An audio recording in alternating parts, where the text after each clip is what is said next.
नमस्ते फैमिली, कैसे हैं आप सब। ब्लॉग आने में थोड़ा सा लेट हो रहा है क्योंकि इन दिनों बहुत सारे कामों में उलझी हुई हूँ। जैसे कि आपको पता ही है कि मेरे घर में क्या है, तो कभी मार्केट जाना हो रहा है, कभी खुद का काम करना हो रहा है, कभी बच्चों के लिए मार्केट जाना हो रहा है। तो इस तरह से बहुत ज़्यादा बिज़ी हूँ और इसी बीच में कुछ कुछ ब्रांड के भी काम हैं, तो उनके भी काम करके देने बहुत ज़्यादा ज़रूरी रहते हैं। तो आज मैं आप लोगों के साथ शेयर करूँगी कि जिस दिन मेरी विशेष पूजा होती है, विशेष पूजा मैं महीने में एक बार करती हूँ। ऐसा कोई यज्ञ हवन नहीं करती हूँ, लेकिन भगवान जी का जो भोग बनाना होता है वही मेरे लिए विशेष पूजा होती है। मैं आस्था रखती हूँ कि अगर वो पूजा असाधारण भी हो, लेकिन अगर आप वो मन से करते हो तो ईश्वर तक वो ज़रूर पहुँचती है। ये मैं रोज़ करती हूँ। एक लोटे में जल भर के थोड़ा सा हल्दी मैं उस लोटे में डालती हूँ। जैसा कि आपने देखा है कि मेरे घर में जो है केले का वृक्ष है, तो कहते हैं श्री हरि विष्णु को हल्दी या पीली वस्तु बहुत ज़्यादा प्रिय रहती है। तो ये मैं आज से नहीं, जब मैं बहुत छोटी थी तब से ही ये करते आ रही हूँ।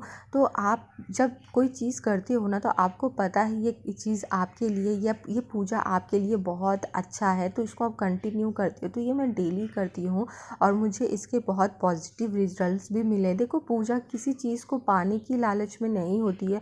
पूजा अपने मन की शांति के लिए होती है। पूजा होती है कि जो कुछ ऐसे भाव रहते हैं जो हम किसी से नहीं बांट सकते, वो हम ईश्वर से बांटते हैं। ये मेरा मानना है। उनकी सेवा भक्ति में कोई लालच नहीं होना चाहिए। हाँ, भगवान है तो हम उनके भक्त हैं, तो उन्हीं से मांगेंगे जो भी मांगना है, लेकिन उनसे कुछ मांगने की ज़रूरत नहीं होती है। प्रभु को पता है कि आपके जीवन में उनको क्या देना है, क्या नहीं देना है। आपकी सोच से बड़ा उनको पता है कि हमारे लिए क्या अच्छा है और क्या नहीं। रोज़ सूर्य देवता को जल देती हूँ। जितनी जगह है उसमें ही कोशिश करती हूँ अपनी आस्था को एक जगह दे पाऊँ, अपनी आस्था को पूरा कर पाऊँ। फिर मैं तुलसी महारानी जी को जल देती हूँ।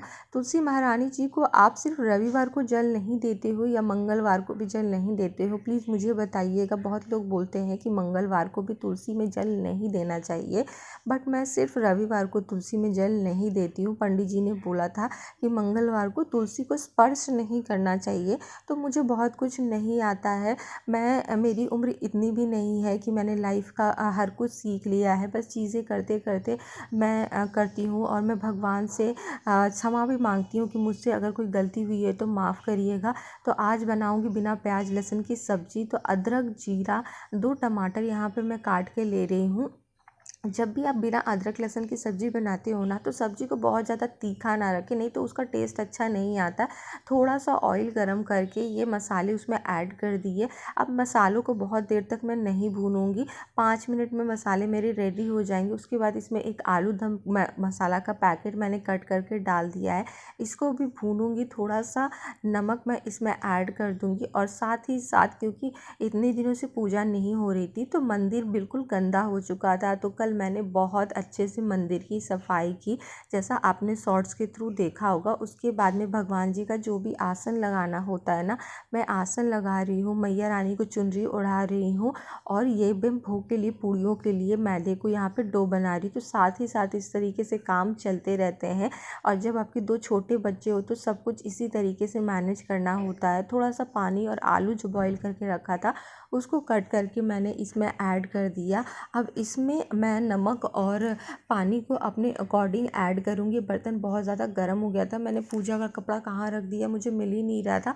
और इस साइड में मैं खीर बना रही हूँ। पता नहीं, मुझे इस बार मन था कि मैं ठाकुर जी को खीर, पूड़ी और सब्जी मैं भोग लगाऊँ, तो वही मैं बना रही हूँ। तो मेरे लिए ना पूजा के जो बर्तन थे वो बहुत नहीं है, तो मैं एक कटोरा मैंने लिया था धनतेरस पे, आपने देखा होगा।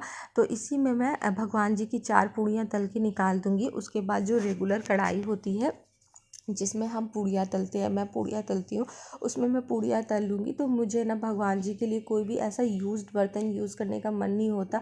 तो धीरे धीरे करके मैं चीज़ों को इकट्ठा करी हूँ। बर्तन तो मेरे पास बहुत है, लेकिन उस वक्त इतना आइडिया नहीं था, तो वो सारे बर्तन मैं जल्दी से यूज़ नहीं करती हूँ। तो बहुत मन को सुकून मिलता है ये सब करके। हाँ, काम हो जाते हैं, लेकिन आप भगवान के लेकर कोई चीज़ करते हो ना, तो आप देखना आपको कितना अच्छा लगता है। मुझे तो बहुत ज़्यादा अच्छा लगता है।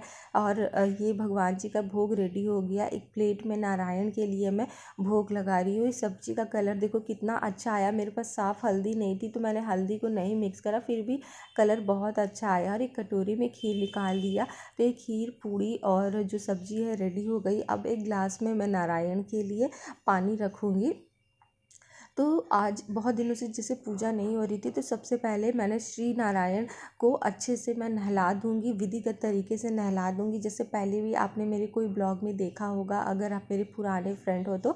नहलाने के बाद में मैं उनको अच्छे से रुमाल से पोंछ के उसके बाद में उनको वस्त्र बना के स्थापित करती हूँ। फिर फूल माला जो भी है मेरे घर में आता है, वो सारे ठाकुर जी को या फिर देवी मैया को मैं फूल माला चढ़ा के धूप दिया करके, उसके बाद मैंने बहुत सारे ब्लॉग में आपको बताया भी है कि जो तुलसी का भोग रहता है ना, वो गणपति महाराज को नहीं लगता है। इसकी भी कथा है। तो मैं 2 प्लेटों में ये गणेश महाराज जी का है जो मैंने भोग लगाया निकाला है। उसके बाद में जो प्लेट में भोग लगा है वो सारी देवी देवता को हम लगा देंगे।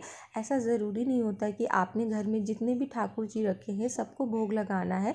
आप नारायण को भोग लगा दोगे तो ऐसा माना जाता है कि वो सारे देवी देवता को भोग लग जाता है। जैसे मंदिर में शालिग्राम को भोग लगा देने के बाद में सारे ही देवी देवता उसे ग्रहण करते हैं, ऐसा मान्यता है। तो पूजा मैंने आपको सब कुछ नहीं दिखाया, लेकिन मुझे पूजा करने में बहुत ज़्यादा टाइम लगता है। और यहाँ पे इनकी सेवा भक्ति मैं इसी तरीके से करती हूँ कि हाँ, मैं उनके चरणों की सेवा कर रही हूँ, मत्था टेका और इस तरीके से मेरी पूजा जो है संपन्न हुई। इस पूरे काम को सिर्फ मैंने आपको 9 से 7 मिनट के अंदर दिखाया है, लेकिन ये पूरा प्रोसेस करने में मुझे 2.5 से 3 घंटे लगे हैं। तो अगर आपको मेरी hello friends, welcome back to the channel. कैसे हैं आप सब? आशा करती हूँ अब सारे फ्रेंड बहुत ज़्यादा अच्छे होंगे, स्वस्थ मस्त हंसते मुस्कुराते हुए होंगे। मैं भी बहुत ज़्यादा अच्छी हूँ। पिछले ब्लॉग में आपको बताया था कि हमारे घर में बहुत दिन से पूजा नहीं हो रही थी, 20 डेज से, क्योंकि बिहार में या फिर आप बिहार यूपी से तो बिलोंग करते हो तो शायद आपके घर में भी ये नियम होगा कि जब बेबी होता है ना तो 20 डेज़ तक, जिसको बिस्तौरी बोलते हैं, वो नहीं कंप्लीट होता है तो हम पूजा नहीं कर सकते हैं। बट ये अब जो आपने देखा, मैं जो भोग लगाती हूँ ठाकुर जी को, महीने में एक बार मैं ज़रूर ऐसा करती हूँ जब राशन आता है। तो मैं जब पूजा करती हूँ ना तो कैसे घर को मैनेज करती हूँ, क्योंकि बहुत सारे काम होते हैं। कैमरे पे हम सब कुछ नहीं दिखा सकते हैं, लेकिन घर में मैं अकेले बहुत ज़्यादा मुझे सब कुछ संभालना होता है। लाइक पूजा करनी होती है, खाना बनाना होता है, अपनी वीडियो शूट करनी होती है, एडिटिंग करनी होती है, बच्चों को देखना होता है। तो ईज़ी नहीं है ये जॉब। लेकिन अगर आपके मन में कुछ चाह है, कहते हैं ना कि प्रभु भी हर किसी को अपनी तरफ आकर्षित नहीं करते। यस, अगर आपके मन में थोड़ी सी भी भक्ति है ना, तो खुद को आप स्पेशल समझो, क्योंकि प्रभु ने आपको अपने लिए चुना है। मतलब उनको ऐसा लगता है कि आपके अंदर वो क्वालिटीज़ है कि आप उनकी थोड़ी बहुत सेवा भक्ति कर पाओ। तो मैं सुबह उठती हूँ, जब जो मेरा रेगुलर टाइम होता है उससे 1 घंटे या 1.5 घंटे पहले उठती हूँ, जब मुझे भोग वगैरह बनाना होता है। तो उसके बाद सारे काम अपने आप हो जाते हैं। तो आज मैंने 2-3 डिशेस बनाया। जैसे मैं एक कुछ भी बनाती हूँ, आज मैंने हलवा बनाया, खीर बनाया, पूड़ी बनाया, सब्जी बनाया, तो सब कुछ बनाया तो टाइम बहुत लग गया। एंड फ्राइडे को ही कोशिश करती हूँ मैं शैम्पू करने का, तो आज फ्राइडे है तो आज शैम्पू भी किया, तो बहुत सारे समय टाइम चला गया। ये सब मैंने साड़ी पहनी थी। मैंने डिसाइड किया कि वीक में एटलीस्ट 1 डे मैं साड़ी ज़रूर पहनूंगी, क्योंकि क्या होता है ना, हम चीज़ें लेते हैं बट यूज़ नहीं करते हैं। आदत छूट जाने के बाद ना आपको बिल्कुल भी साड़ी पहनने का मन नहीं होता है। तो वीक में 1 दिन पक्का मैं साड़ी पहनूंगी। एंड कॉलर वाली ब्लाउज़ मैंने बहुत दिनों के बाद पहनी है। तो मामा जो भोग के लिए खीर बनाई है, कैसा बना है? बहुत अच्छा। बहुत अच्छा, टेस्टी। हाँ। किसी कैमरा के लिए बोल रहा है? हाँ, तुम इतना टेस्टी लेके खा लियो। सब्जी के लिए क्या बोल रहा था बताओ? क्या? सब्जी कैसा बना था? प्रकाश स्वीट के जैसा बना था सब्जी। अरु ने आज मुझे कॉम्प्लीमेंट दिया कि मम्मी के घर के नीचे जो भैया कचौड़ी और मिठाई सेल करते हैं ना, तो उनकी सब्जी बहुत टेस्टी रहती है। तो अरु बोल रहा था कि आज मम्मा आपकी सब्जी ना प्रकाश स्वीट के जैसा बनी है। लेकिन ये बात तो है ना कि भगवान के नाम का जो भी खाना बनता है, मैंने देखा है उसमें स्वाद एक अलग ही स्वाद रहता है, बहुत यमी सा। और आपने देखा मैंने कितने मिनिमल मसालों के साथ बनाया था, मतलब अदरक, ज़ीरा और मिर्ची और 2 टमाटर पीस के डाले थे। बहुत अच्छा बना था सब्जी सच में। फिर मेरा एक पार्सल आ गया है, तो इसकी सबकी हॉल वीडियो जो मैं मंगवा रही हूँ मेरे फैशन चैनल पे जाएगी, तो सब्सक्राइब कर लेना। मतलब ये जल्दी ही इस वीक में, नहीं तो अगले वीक के स्टार्टिंग में मैं शेयर कर दूँगी।